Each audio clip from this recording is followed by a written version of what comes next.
Hello, everyone, and welcome to the Hold On Till Dawn podcast. And today we have a very special guest. It's Nikki.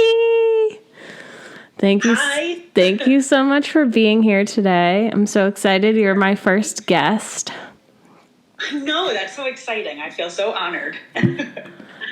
All right, so I'm going to dive into a couple questions.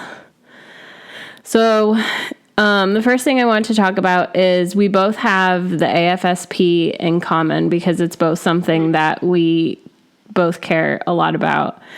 Can you talk a little bit about why it's important to you and when you found out about it? So I was actually just thinking about this, and I found out about it through you because you posted it on Facebook. And then I remember texting you and being like, oh my God, what is this? And you went ahead and you explained everything. So I remember I went ahead and I donated to you, and then I was like, oh my God, there's one around like a college that was close in town.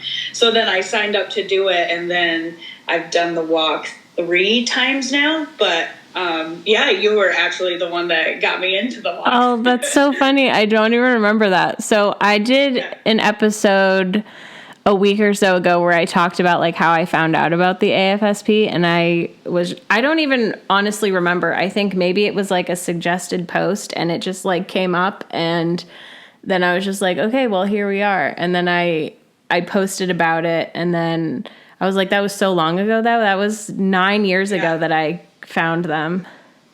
Oh, was it? Yeah, it was. Yeah, it was 2015. I think it was like the end of 2015, so it was like 8.5 years ago, but still. That must have been the same time that I did it. So, yeah, so. Oh, that's so fun. That's insane. Yeah, that's so funny. I didn't even know that it was me that had an impact, so I'm glad that I did. Yeah. So you said you've done 3 of the walks? Yes. So I did. They change. I don't know how it is in Philly, but they change locations every time. So one was at a college when it first started, and then one was in like a major common park in town, and then one was like in another town over, was like a half hour away. But oh, yeah. Interesting. So when I started mine, I did the Greater Philadelphia one, and it was always at the art museum, but I didn't do the one last year because I did the one in Massachusetts because it was the day after the concert. But I just got an email from Philly, and they're having it at, where are they having it? At the Man, which is a music center that's like not in central Philly. It's like somewhere outside of it. So I was like, that is so interesting. They've had it at the art museum every year, and unless they didn't last year because I didn't pay attention, but it's so interesting that they have it in like a totally different place. I don't know why, but yeah, right. So that was weird. But yeah, so I've always enjoyed the walks. I think it's fun to kind of feel like you're bonded with everyone. Like you all have something in common, something that not a lot of people understand. So I always felt like a good connection to that and loved that aspect of it. And what's crazy is that, like, I mean, you don't live in Philly, but when I did the walks, there was like so many people in town that were going to it. I was like, oh, hey, I didn't know you knew about this. Like I would see like all of these people that I knew, and I'm like, oh my God, I didn't think it was this popular. Like I thought it was just me who was raising money for stuff. But yeah, it's really cool to see like how many people actually like donate and get together for this kind of thing. Yeah, and that's awesome. I never saw anyone I knew because at first I think I may have been looking at campus walks and community walks separately, and I think the closest one to me was a campus walk, but I had thought that was just like a college thing or something. I don't know. I didn't look too much into it, but it was only like 10 minutes, and I probably would have seen people I knew. And actually, a couple of years after I had done the Philly one, I saw people I knew like posting about it, and I was like, oh, so people around here do it around here. And I just always did the Philly one first because I thought that was the closest one to me, but then they always had so many people, and it was like this big, huge thing. I think one year they had like 8,000 people. It may have been the year before COVID. So I was like, that's a cool thing to be a part of. So, yeah. That's great. Yeah, I think, what were they doing, virtual during COVID, I think? Yeah, so in 2020, our walk was in October, and it was just like walk around your neighborhood and take pictures. So we did do that, but yeah, COVID. Yeah, vaguely remember that. Yeah, because my last one was the year after COVID. I think my last one was 2021, the last time I went to a walk. So another thing I wanted to talk about, because you were the photographer at Hold On Till Dawn, is how long have you been doing photography, and what is your favorite part of it? So I actually took a class in college, and I really fell in love with it. I was going to make a job out of it, but then I get like awkward with like, oh, well, you got to pose this way and you got to do this. So I really like doing animals, and I love doing concerts and stuff because they're just in the moment, and you can really see when an artist really loves to do what they do.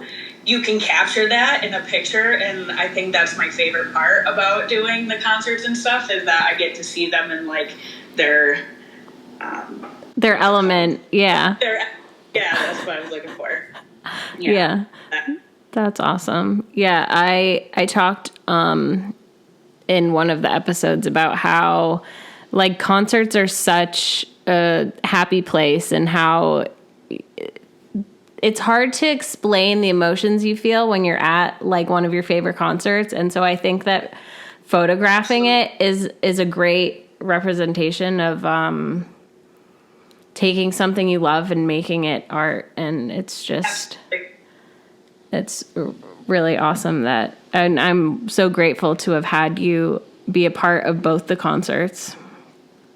Oh, very grateful for you asking me, because it's an honor.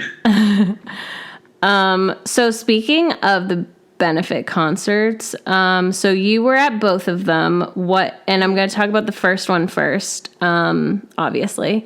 But what was it like for you? Like, what was your favorite part of it? Did you like the photography aspect and also like the music? And just tell me everything you want to tell me.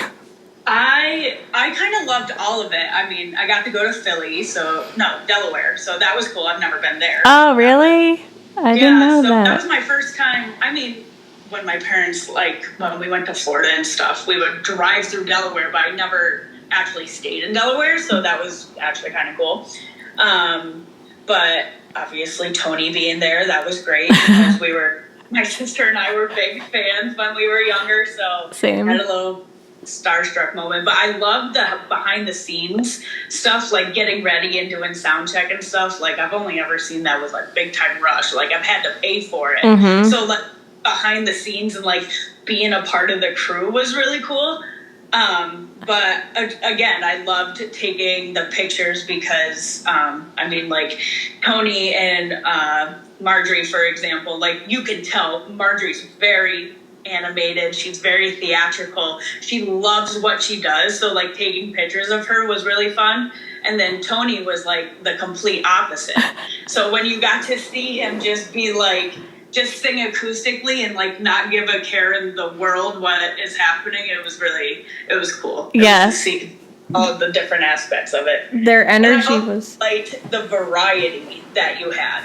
Like you have Johnny, which isn't like Sadie, which isn't like Marjorie, which is totally different from Tony. Like the variety of music that you had in the first one, I think was really great. Yeah, they all had totally different vibes. Like Margie was like musical theater, and Sadie was like indie and like chill. Johnny was like upbeat dance, and then Tony was like acoustic pop. And yeah, it was awesome to have like all four of them and their different vibes. Yeah, it was really cool.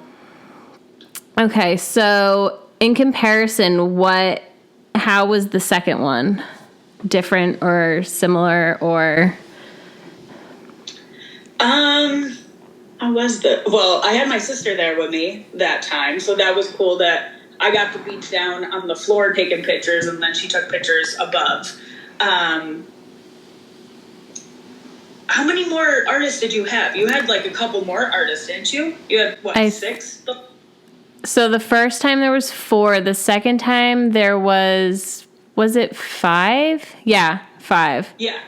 So there was... What I really liked is that, so when we met Johnny, I really liked his music. So I actually knew his songs going into the second one. So I actually felt like a fan. And I had known of Jared. It was my first time meeting Jared, but my sister had gone to school with him. And she would send me, during COVID, he would do all of these TikToks and stuff. And so I knew how he sang, but I never got to see him in person, which was really cool. So I think actually going into it, knowing people and knowing some of the artists and then really liking their music was cool about the second one.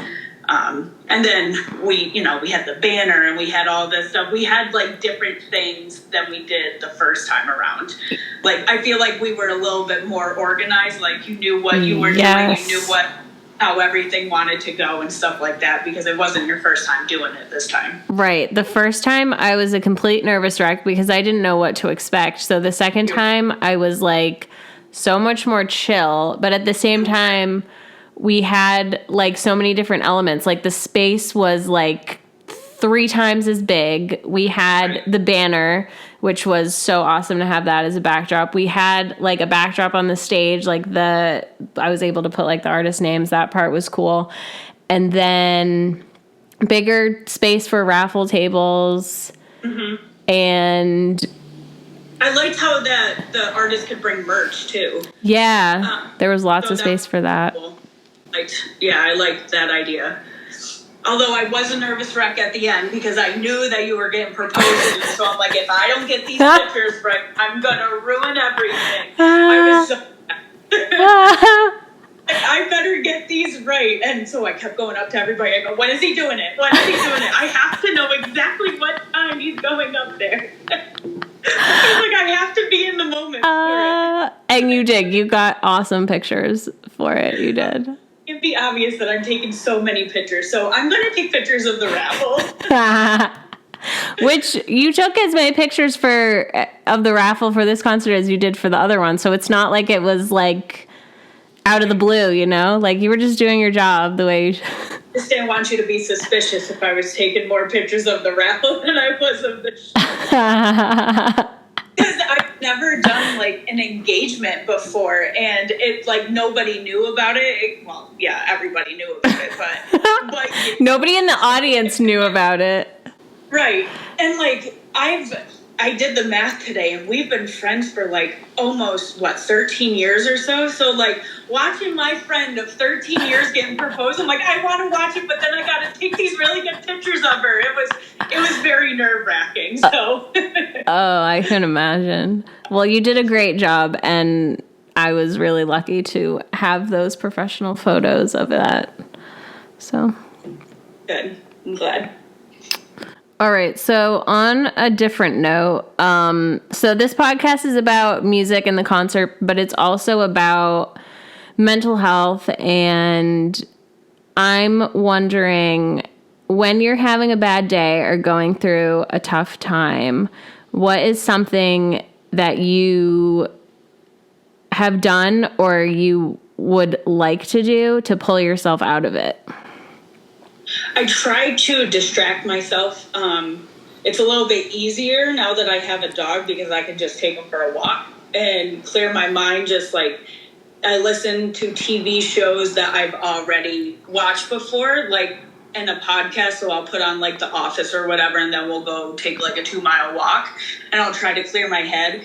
And then if it's not any better, then I try to clean. For some reason, cleaning is the response to anything that's happening bad in my life. I immediately start deep cleaning. I'll do my closet. I'll do all of my laundry. It's weird, but it's healthy. I try to tune out everything. Yeah. Yeah.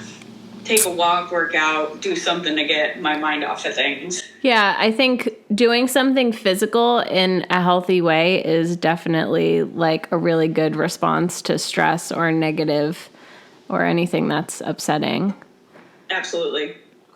All right. And then lastly, what kind of music do you like to listen to? What's your favorite songs? Obviously, I love the Jonas Brothers. Harry Styles is up there. But my absolute favorite song is Car Radio by 21 Pilots. It actually became a joke because I used to work at Journeys. And they used to have like the TVs and they used to play the music video. And I just fell in love with the song one day.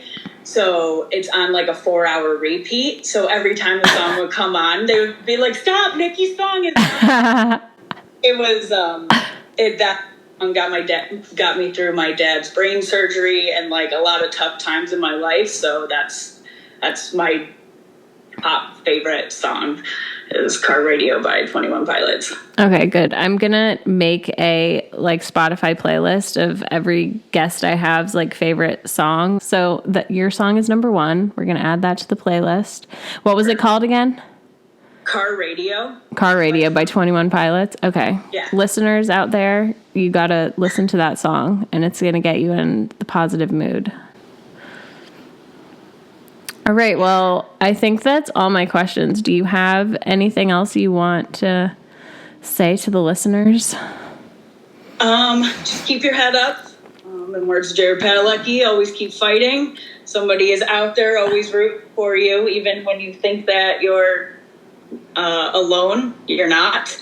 And never feel embarrassed to reach out or, because if you're going through it, then 9 times out of 10, somebody else is going through it too.